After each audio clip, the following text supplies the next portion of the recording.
नमस्कार, सांकेतिक भाषा के इस विशेष बुलेटिन में आप सभी का स्वागत है। मैं हूं ऋतु वर्मा, मेरे साथ हैं मेरे सहयोगी शरद मुदगल। शुरुआत करेंगे सबसे पहले खास खबरों के साथ।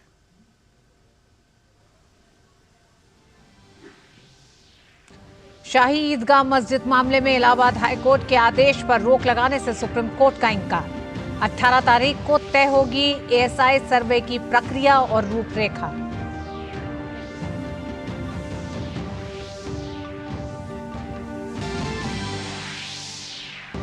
संसद की सुरक्षा तोड़ने के मुख्य आरोपी ललित झा 7 दिन की पुलिस रिमांड पर। पूछताछ में होंगे अहम खुलासे। विपक्ष के हंगामे के कारण आज दिन भर नहीं चली संसद।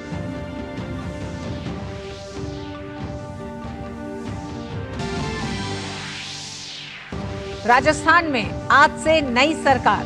पीएम मोदी की मौजूदगी में अपने जन्मदिन पर भजनलाल शर्मा ने संभाली सूबे की कमान। दिया कुमारी और डॉक्टर प्रेमचंद बैरवा ने भी ग्रहण किया पदभार।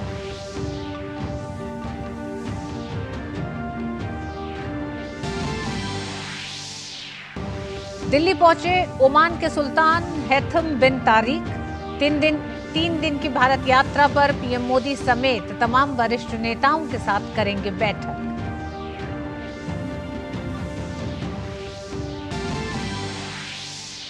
आज भारतीय शेयर बाजार ने तोड़े सभी रिकॉर्ड। 71,400 से अधिक के स्तर पर सेंसेक्स और 21,400 के पार बंद हुआ निफ्टी।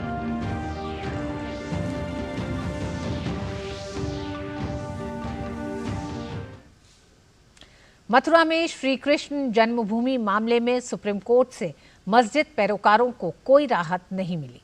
सुप्रीम कोर्ट ने इलाहाबाद हाईकोर्ट के सर्वे के आदेश पर फिलहाल रोक लगाने से इनकार कर दिया है। कल ही इलाहाबाद हाईकोर्ट ने कोर्ट कमिश्नर की निगरानी में सर्वे कराए जाने का फैसला लिया था। कल ऑनरेबल इलाहाबाद हाईकोर्ट ने आदेश पारित किया था एडवोकेट कमिश्नर का अपॉइंटमेंट का। उस आदेश को आज वर्चुअली शाही ईदगाह मस्जिद ने और सुन्नी सेंट्रल वक्फ बोर्ड ने सुप्रीम कोर्ट में चुनौती दी थी बिना कोई प्रॉपर एसएलपी के, और उन्होंने सुप्रीम कोर्ट के सामने डिमांड की थी कि इस मैटर पे स्टे लगा दिया जाए, इलाहाबाद हाईकोर्ट की प्रोसीडिंग्स पे स्टे लगा दिया जाए, जिसको आज सुप्रीम कोर्ट ने सिरे से इनकार कर दिया। सुप्रीम कोर्ट ने कहा कि ये मैटर 9 जनवरी के लिए निर्धारित है, हम उसी दिन इसको सुनेंगे, और इलाहाबाद हाईकोर्ट अगर कोई आदेश पारित करता है और आप उससे एग्रीव्ड है तो आप उसके खिलाफ जो आपकी अप्रोप्रिएट रेमेडीज है उस पर आ सकते हैं। पर स्पष्ट रूप से सुप्रीम कोर्ट ने कहा कि जो कल इलाहाबाद हाईकोर्ट ने आदेश पारित किया है वो हमारे सामने है भी नहीं, आपने उसको चैलेंज भी नहीं किया है, बिना ऑर्डर देखे हुए हम उसको कैसे स्टे कर सकते हैं, और इलाहाबाद हाईकोर्ट ने स्टे लगाने से मना कर दिया। सुप्रीम कोर्ट ने संसद की सदस्यता से निष्कासन के फैसले को चुनौती देने वाली महुआ मोइत्रा की याचिका पर सुनवाई अगले साल 3 जनवरी तक के लिए टाल दी है। इस याचिका में महुआ मोइत्रा ने अपने निष्कासन को सुप्रीम कोर्ट में चुनौती दी है। आज महुआ के वकीलों ने कहा कि उन्होंने केस फाइल ठीक से नहीं देखी है और बेंच सर्दियों की छुट्टी के बाद जैसे ही बैठेगी इस पर सुनवाई की जाएगी। सुप्रीम कोर्ट की सर्दियों की छुट्टी 3 जनवरी को खत्म हो रही है। एथिक्स कमेटी की रिपोर्ट के बाद लोकसभा में उनके निष्कासन से संबंधित प्रस्ताव को पारित किया गया था। एथिक्स कमेटी ने महुआ मोइत्रा को एक कारोबारी से अवैध तरीके से तोहफे और लाभ लेने का दोषी करार दिया था और उनकी सदस्यता रद्द करने की सिफारिश की थी। जस्टिस संजीव खन्ना और जस्टिस SVN भट्टी की बेंच में टली सुनवाई। सुप्रीम कोर्ट ने महाराष्ट्र विधानसभा अध्यक्ष राहुल नार्वेकर को मुख्यमंत्री एकनाथ शिंदे गुट के शिवसेना विधायकों की अयोग्यता संबंधी मामले में फैसला लेने के लिए थोड़ा और समय दे दिया है। पहले 31 दिसंबर तक का समय दिया गया था, जिसे अब बढ़ाकर 10 जनवरी कर दिया गया है। स्पीकर की ओर से इस समय सीमा को बढ़ाने की मांग की गई थी।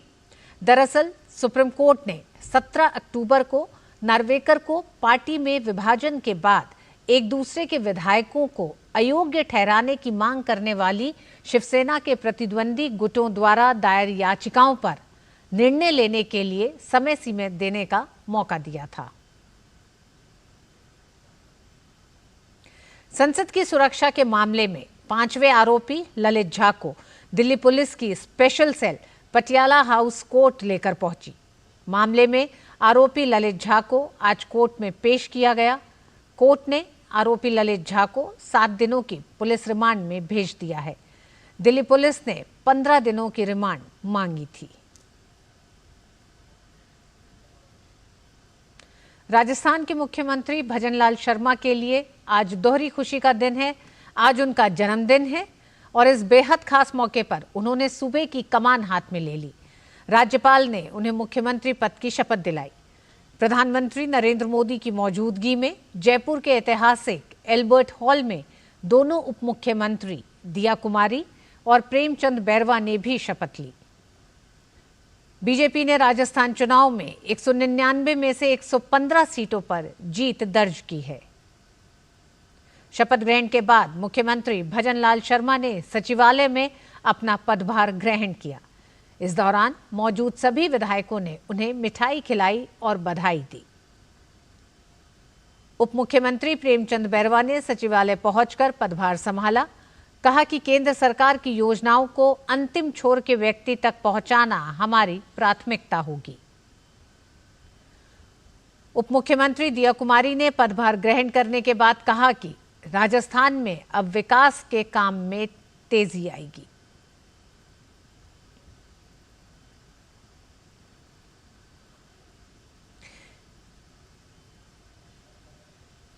ईटीजी द्वारा आगामी लोकसभा चुनाव को लेकर कराए गए एक ताजा सर्वे के मुताबिक एनडीए सरकार एक बार फिर 2024 में केंद्र में बहुमत के साथ सत्ता में आती नजर आ रही है। सर्वे के अनुसार अगले साल होने वाले आम चुनाव में एनडीए के मुकाबले इंडी गठबंधन काफी कमजोर दिखाई दे रहा है। सर्वे के आंकड़ों के मुताबिक भाजपा अगले आम चुनाव में 308 से 328 लोकसभा सीटों पर जीत दर्ज करने की स्थिति में है। वहीं इस सर्वे में 18 दलों का इंडी गठबंधन 163 सीटों पर ही सिमटता नजर आ रहा है।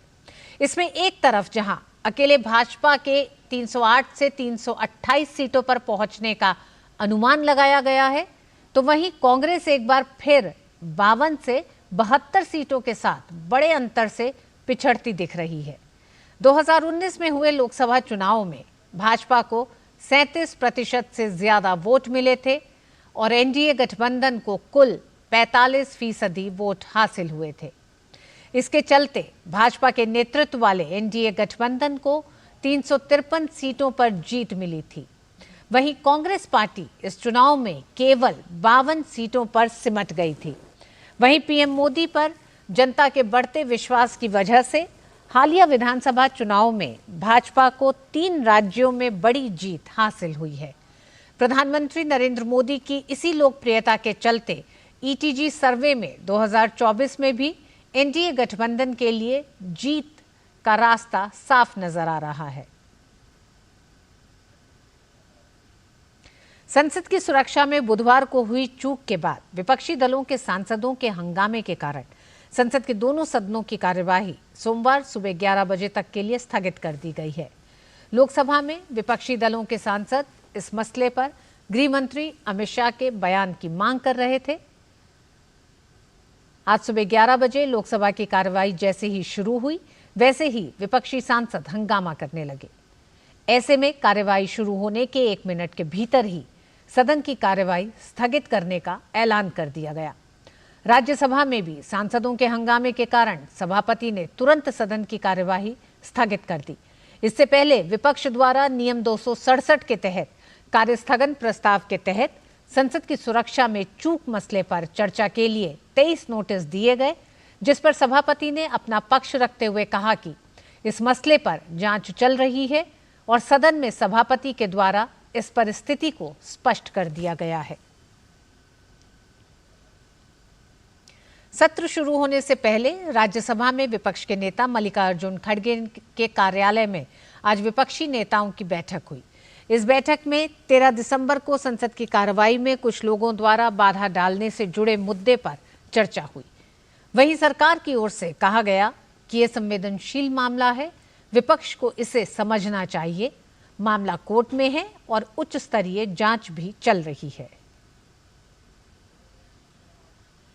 ये टोटल ये दोनों बिल्डिंग जो है ये स्पीकर के अधीन आता है, स्पीकर के कार्यक्षेत्र में आता है। ठीक है, स्पीकर साहब ने जो कुछ भी आदेश दिया सर्वदलीय बैठक बुला के, वो आदेश सरकार इन लेटर एंड स्पिरिट हम फॉलो कर रहे हैं। तो इसके बावजूद भी अभी कोर्ट में भी है मामला और जांच चल रहे हैं, उच्च स्तरीय जांच चल रहे हैं, high level inquiry is going on. इसके ये सब चलते हुए इस बीच में हम सदन चलाने न देंगे। इनका स्टेटमेंट है क्या, ये सेंसिटिव मामला है, they should understand it, they should behave responsibly. एक तरफ जहां विपक्ष ने आज सांसदों के निलंबन का विरोध करते हुए संसद भवन परिसर में प्रदर्शन किया, तो वहीं बीजेपी सांसदों ने भी कर्नाटक में हुआ ताजा घटनाक्रम पर वहां की सरकार को घेरा। संसद भवन परिसर में ही भाजपा सांसदों ने कर्नाटक के बेलगाम में दलित महिला के साथ हुए अत्याचार को लेकर प्रदर्शन किया।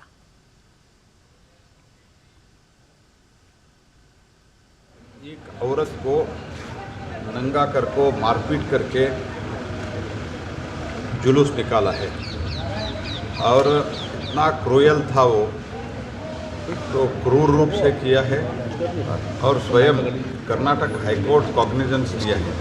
कर्नाटक गवर्नमेंट का जो आज की स्थिति है, पूरा लॉलेसनेस स्थिति है, इसके कारण एक है कर्नाटक गवर्नमेंट में बहुत डिफरेंस ऑफ ओपिनियन है। जैसे राजस्थान में बहुत बड़े मात्रा में अत्याचार हो रहा था, दुष्कर्म हो रहा था, ये सब कर्नाटक में शुरू हो गया है, क्योंकि जहाँ जहाँ कांग्रेस है तो ये स्थिति शुरू होता है, क्योंकि इनका एक अनहोली अलायंस है क्रिमिनल्स के साथ कांग्रेस पार्टी का।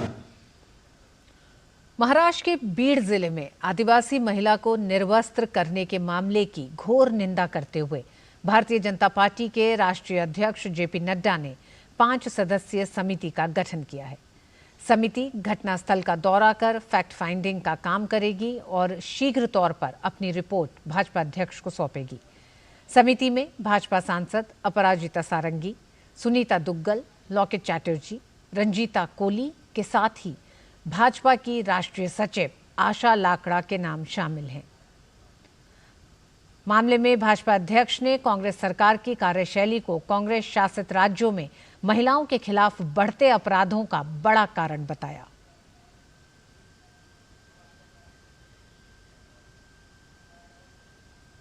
ओमान के सुल्तान हैथम बिन तारिक भारत की अपनी पहली राजकीय यात्रा पर नई दिल्ली पहुंचे और उनका गर्मजोशी से स्वागत किया गया। ये यात्रा दोनों देशों के बीच दीर्घकालिक मित्रता और सहयोग को और मजबूत करेगी।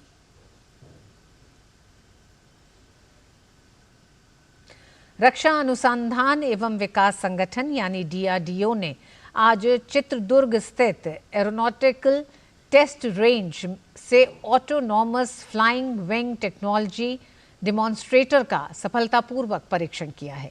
ये स्वदेशी रूप से विकसित हाई स्पीड UAV यानी मानव रहित हवाई वाहन है। इसके साथ ही भारत उन देशों में शामिल हो गया है जिन्होंने फ्लाइंग विंग कॉन्फ़िगरेशन के नियंत्रण में महारत हासिल कर ली है।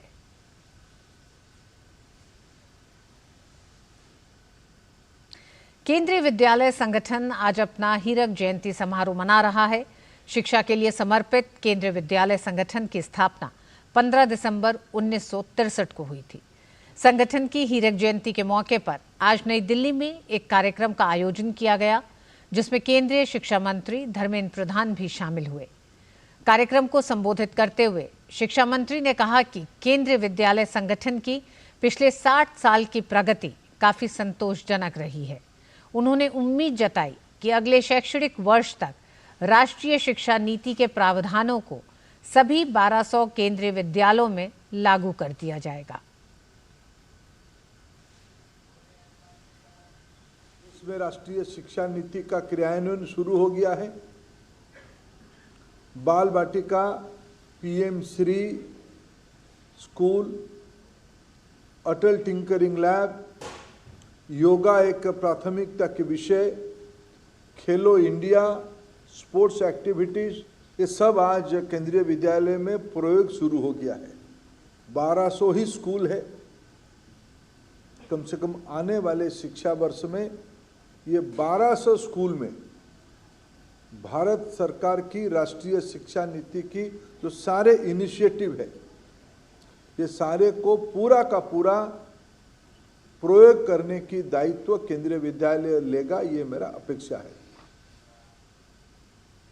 केंद्रीय स्वास्थ्य मंत्री डॉक्टर मनसुख मांडविया ने नई दिल्ली के 3 CGHS सेंटर को राष्ट्र को समर्पित किया।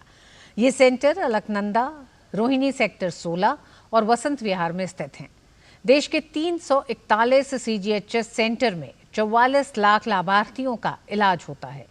इस मौके पर केंद्रीय स्वास्थ्य मंत्री डॉक्टर मनसुख मांडविया ने कहा कि जहां 2010 में 40 शहरों में CGHS सेंटर थे, वहीं अब 80 शहरों में CGHS सेंटर हैं। आने वाले दिनों में इसे बढ़ाकर 100 शहरों में किया जाएगा।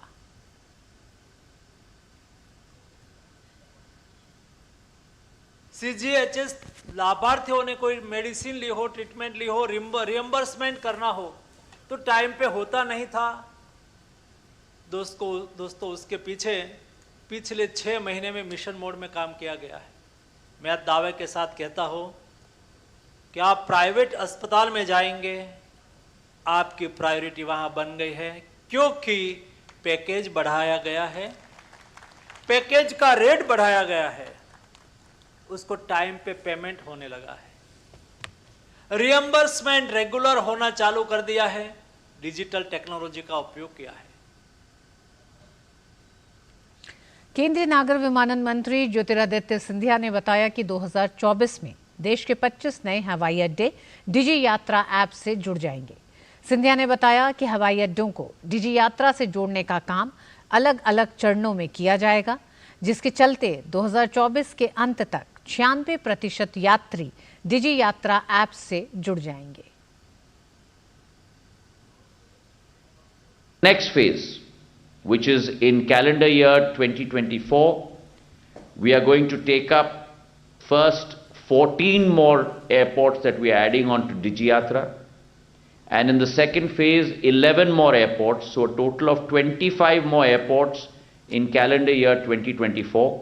So from our current 13, that number will go up to 38 by the end of 2024, and against 85% of passengers who will be covered under DigiYatra in the 13 airports, now close to 96% of our passengers will be covered when we cover 38 airports.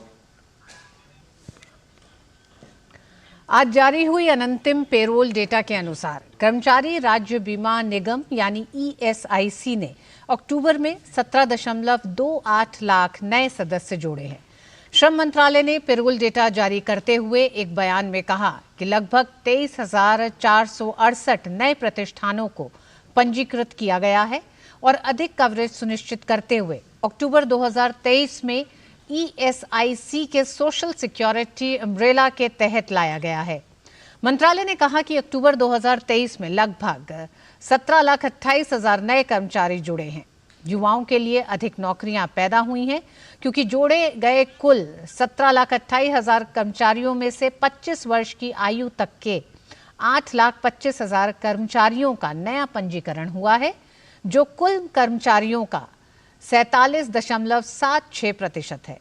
आंकड़ों के मुताबिक अक्टूबर में महिला सदस्यों का net enrolment 3,31,000 था। अक्टूबर महीने में कुल 51 ट्रांसजेंडर कर्मचारियों को ESI योजना के तहत पंजीकृत किया गया था। मंत्रालय ने कहा कि यह दर्शाता है कि ESIC समाज के हर वर्ग तक अपना लाभ पहुंचाने के लिए प्रतिबद्ध है। काशी तमिल संगमम स्पेशल ट्रेन ने आज चेन्नई MGR सेंट्रल से काशी के लिए अपनी यात्रा की शुरुआत की। तमिलनाडु के राज्यपाल RN रवि ने इस पहली ट्रेन को हरी झंडी दिखाकर रवाना किया। 17 तारीख को ये ट्रेन वाराणसी पहुंचेगी। यात्रियों में IIT मद्रास सहित तमिलनाडु के तमाम कॉलेजों के विद्यार्थी, लेक्चरर, प्रोफेसर मौजूद हैं। इस अनोखी यात्रा को लेकर सभी बेहद रोमांचित नजर आए। चेन्नई और काशी के बीच सांस्कृतिक संबंधों को गहरा करती ये ट्रेन 14 पड़ावों से होकर गुजरेगी। 15 से 30 दिसंबर तक कन्याकुमारी, कोयम्बटूर और चेन्नई MGR से तकरीबन 7 ऐसी ट्रेनें काशी तक अपनी यात्रा को पूरा करेंगी। यात्रियों को 7 टीमों में बांटा गया है। प्रत्येक समूह का नाम एक पवित्र नदी गंगा, यमुना, सरस्वती, सिंधु, नर्मदा, गोदावरी और कावेरी के नाम पर रखा गया है। IIT मद्रास से लॉन्च किए गए नए KTS पोर्टल पर तमिलनाडु और पुडुचेरी के उन लोगों से आवेदन मांगे गए थे जो इस कार्यक्रम में भाग लेना चाहते हैं। केंद्रीय युवा एवं खेल मंत्री अनुराग सिंह ठाकुर ने दिल्ली में एशियाई खेलों में भाग लेने वाले DPS के छात्रों को सम्मानित किया। वहीं इस दौरान उन्होंने एशियाई खेलों में शानदार प्रदर्शन के लिए छात्रों को बधाई दी। Asian games, para Asian games और अन्य चैंपियनशिप में शानदार प्रदर्शन करने वाले दिल्ली पब्लिक स्कूल के खिलाड़ियों को आज सम्मानित किया गया है और मुझे प्रसन्नता इस बात की है कि खिलाड़ियों का मनोबल भी बढ़ता है, तो साथ ही साथ बहुत अच्छी सुविधाएं भी यहाँ पर बनी हैं। 230 से ज़्यादा स्कूलों में लाखों विद्यार्थी जहाँ पढ़ते हों, वहाँ अगर खेलों की सुविधा अच्छी होगी तो हमारे पास बहुत सारे चैंपियन एथलीट्स भविष्य के लिए मिल पाएंगे। वहीं भारतीय क्रिकेट कंट्रोल बोर्ड द्वारा क्रिकेटर MS धोनी की जर्सी को रिटायर किए जाने पर केंद्रीय मंत्री अनुराग ठाकुर ने कहा, महेंद्र सिंह धोनी जब से अंतर्राष्ट्रीय स्तर पर क्रिकेट खेलने आए तब से उन्होंने लाखों नहीं करोड़ों फैंस कमाए हैं। भविष्य में भी ऐसे ही बेहतरीन खिलाड़ियों के आने की उम्मीद जताई। महेंद्र सिंह धोनी जब से अंतर्राष्ट्रीय स्तर पर क्रिकेट में आए तब से लाखों नहीं करोड़ों उन्होंने फैन कमाए हैं। IPL हो या भारतीय क्रिकेट टीम हो, 2007 से लेकर 2011 के T20 से लेकर वनडे वर्ल्ड कप से लेकर टेस्ट चैंपियनशिप तक में भी नंबर 1 टीम बनाना ये महेंद्र सिंह धोनी ने करके दिखाया है। वो जब गए भी तब भी लोगों ने उनको बहुत मिस किया, लेकिन ये समय तो आना ही होता है। इतना ही है कि उनको देख के बहुत सारे लोगों ने प्रेरणा ली और क्रिकेट खेलने शुरू हुए। आशा करता हूँ भविष्य में भी ऐसे बहुत खिलाड़ी आएंगे जो धोनी से भी आगे निकल कर दिखाएंगे। आज BSE सेंसेक्स और NSE निफ्टी रिकॉर्ड हाई पर बंद हुए। जबरदस्त खरीदारी के चलते सेंसेक्स, निफ्टी, बैंक निफ्टी समेत ज्यादातर इंडेक्स नई ऊंचाइयों पर पहुंच गए। हफ्ते के आखिरी कारोबारी दिन BSE सेंसेक्स 969.55 यानी 1.37% अंकों की बढ़त के साथ 31,483.75 पर बंद हुआ। बाजार इंट्राडे में 71,605 के स्तर तक पहुंच गया। वहीं इस दौरान निफ्टी 273.96 यानी 1.29% अंकों की बढ़त के साथ 21,456.65 के स्तर पर बंद हुआ। शुक्रवार के कारोबारी सेशन के दौरान बैंक निफ्टी भी 48,219 के नए ऑल टाइम हाई पर पहुंचा। शुक्रवार के कारोबारी सेशन के दौरान बाजार की चौतरफा तेजी के दौरान IT सेक्टर के शेयरों में बड़ी खरीदारी दिखी। NSE पर निफ्टी IT इंडेक्स में 4.5% का उछाल आया। इसके साथ ही मेटल और PSU बैंकिंग इंडेक्स भी 2-2% मजबूत हुए।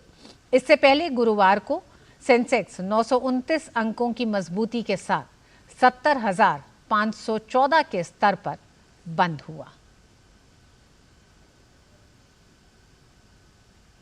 नेपाल की राजधानी काठमांडू में 20वें हस्तशिल्प व्यापार मेले का आयोजन किया जा रहा है। नेपाल के राष्ट्रपति रामचंद्र पौडेल ने व्यापार मेले के साथ 18वें हस्तशिल्प प्रतियोगिता का भी उद्घाटन किया। राष्ट्रपति रामचंद्र पौडेल ने कहा कि हस्तशिल्प उद्योग और व्यापार को बढ़ावा देकर नेपाल की पहचान अंतर्राष्ट्रीय स्तर पर बढ़ाई जा सकती है। यह हस्तशिल्प व्यापार मेला कल से शुरू हुआ था, जो 18 दिसंबर तक चलेगा। इसका मकसद स्थानीय हस्तशिल्प को बढ़ावा देना है, साथ ही स्थानीय संसाधनों का उपयोग करने वाले कारीगरों और शिल्पकारों के उद्यमों के बारे में जागरूकता पैदा करना है। और इसी के साथ इस विशेष बुलेटिन में बस इतना ही। हमें दीजिए अनुमति। नमस्कार।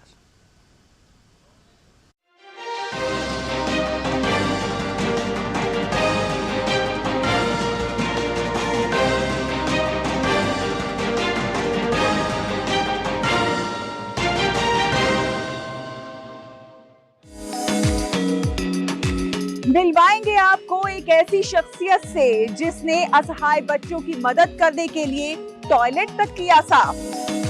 दिखाएंगे आपको कि किस प्रकार केले के तने से